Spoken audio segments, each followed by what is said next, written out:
Halo teman-teman, kami dari kelompok 1 akan menjelaskan materi mengenai flux listrik dan kuat medan listrik pada plat konduktor. Berikut ini adalah daftar isi dari materi yang akan kami jelaskan pada video kali ini.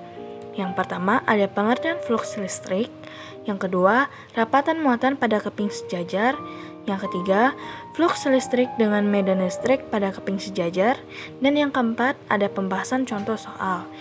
Berikut ini adalah video pembahasannya.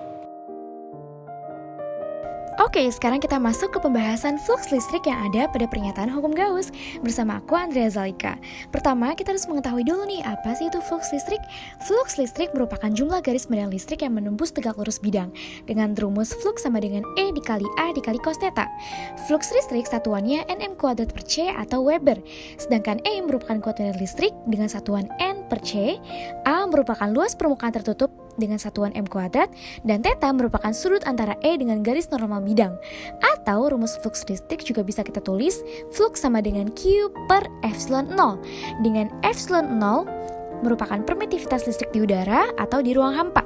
Epsilon 0 mempunyai konstanta tetap yaitu 8,85 dikali 10 pangkat min 12 C kuadrat per Nm kuadrat. Terdapat bidang pada gambar di mana garis N dan E berpotongan. Nah, jika terjadi perpotongan antara garis N dengan garis E, maka akan membentuk sudut theta. N merupakan garis normal atau garis yang tegak lurus dengan bidang, sedangkan E merupakan medan listrik yang melalui garis normal. Tadi dijelaskan bahwa garis N dan garis E jika berpotongan atau tegak lurus akan membentuk sudut theta. Nah, berbeda pada keping sejajar.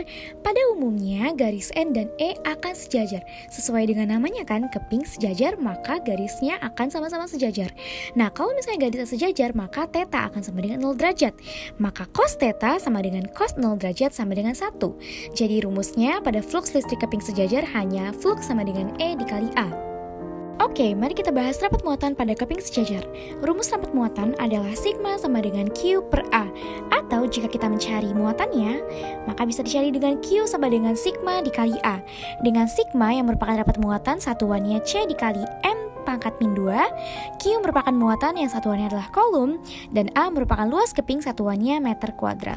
Oke teman-teman, tadi kita sudah mengetahui apa itu rumus dari flux listrik dan rapat muatan. Sekarang kita bisa menentukan apa sih rumus dari kuat medan listrik pada keping sejajar bermuatan atau keterkaitan antara flux listrik dengan kuat medan listrik pada keping sejajar. Nah, dalam membuat rumusnya kita bisa mulai dengan memasukkan rumus flux listrik, yaitu flux sama dengan E dikali A. Kenapa sih kok nggak ada cos theta-nya?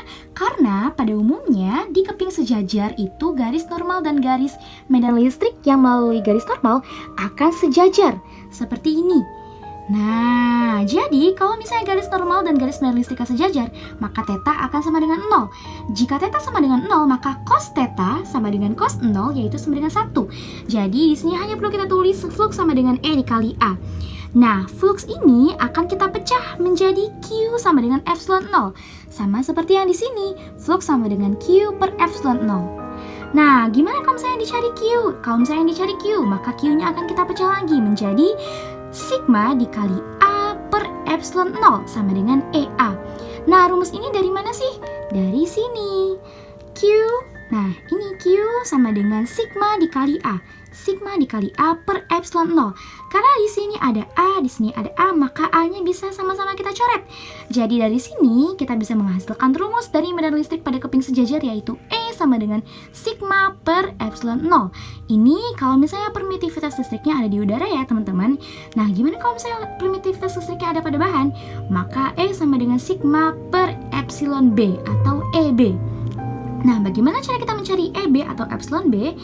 Bisa kita cari dengan epsilon B sama dengan epsilon R atau ER dikali E0. Dengan ER itu sendiri adalah konstanta di elektrik.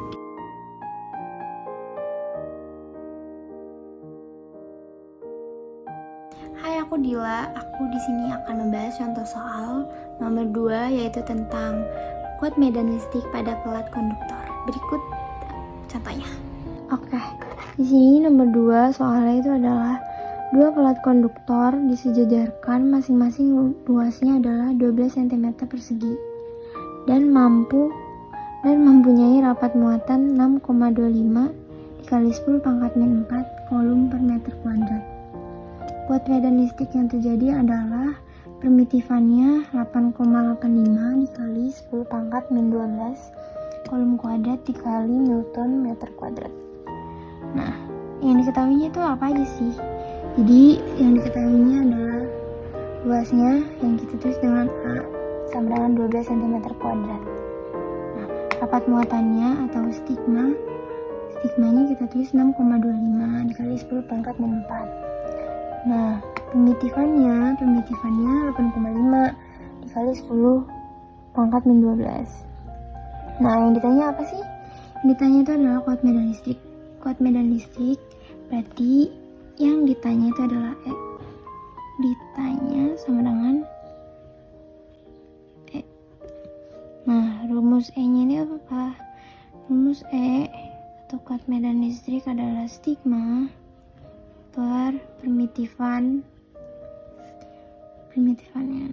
Stigmanya berapa? Stigmanya ini kan 6,25 kelihatan nggak dikali 10 pangkat min 4 per primitifannya 8,85 dikali 10 pangkat min 12. Nah, kita tinggal bagi aja. 6,25 dibagi 8,85 berarti ini hasilnya adalah 0,7 kali ini 10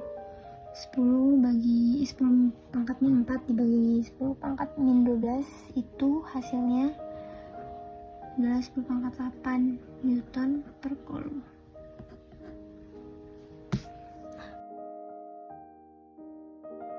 Halo, saya Giliana. Saya akan menjelaskan soal nomor 2. Dua pelat penghantar sejajar diberi muatan berlawanan jenis sebesar 7,08 mikrokolom.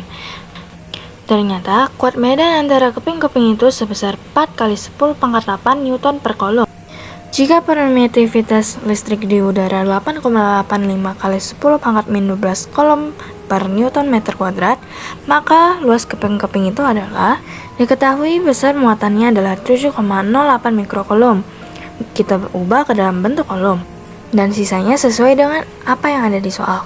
Kemudian yang ditanyakan adalah A atau luas keping-keping. Pertama-tama kita gunakan rumus kuat medan listrik, yaitu E sama dengan rapatan per epsilon 0. Rapatan ini bisa dipecah menjadi muatan per luas pelat. Kemudian rumus ini kita masukkan ke rumus yang awal, sehingga menjadi seperti ini. Lalu kita masukkan data-data yang sudah diketahui ke dalam rumus, sehingga akan mendapatkan hasil seperti ini. Assalamualaikum warahmatullahi wabarakatuh. Nama saya Malika dari kelas 12 IPA 2 ingin memberikan contoh soal tentang hukum Gauss. Nah, teman-teman, soal yang akan kita bahas adalah sebuah bola kecil bermuatan listrik 10 mikrokolom berada di antara keping sejajar P dan Q dengan muatan yang berbeda jenis. Dengan rapat muatan 1,77 kali 10 min 8 kolom per meter persegi jika G sama dengan 10 meter per sekon 2 dan permitivitas udara adalah 8,85 kali 10 min 12 kolom per Newton meter persegi. Hitunglah massa bola tersebut. Nah, teman-teman, aku pengen ngasih tahu nih gimana gambar soal hukum Gauss ini. Nah, langkah kedua yang akan kita ambil adalah mencari apa saja yang diketahui dari soal tersebut. Pertama, diketahui muatan listrik adalah 10 mikrokolom, yaitu sama dengan 10 pangkat min 5 kolom. Yang kedua adalah rapat muatan sebesar 1,77 dikali 10 min 8 kolom per meter persegi. Yang ketiga adalah gravitasi, yaitu 10 meter per sekon 2. Nah, yang terakhir ini adalah permitivitas udara sebesar 8,85 dikali 10 pangkat min 2 kolom 2N per M2. Nah, selanjutnya kita akan langsung menghitung massa bola berdasarkan apa yang kita ketahui. Rumus massa bola ini sebenarnya gampang banget, teman-teman, yaitu rapat muatan dibagi dengan permitivitas udara sama dengan 1,77 dikali 10 min 8 dibagi 8,85 dikali 10 min 12. Hasilnya sama dengan 2000 Newton per kolom.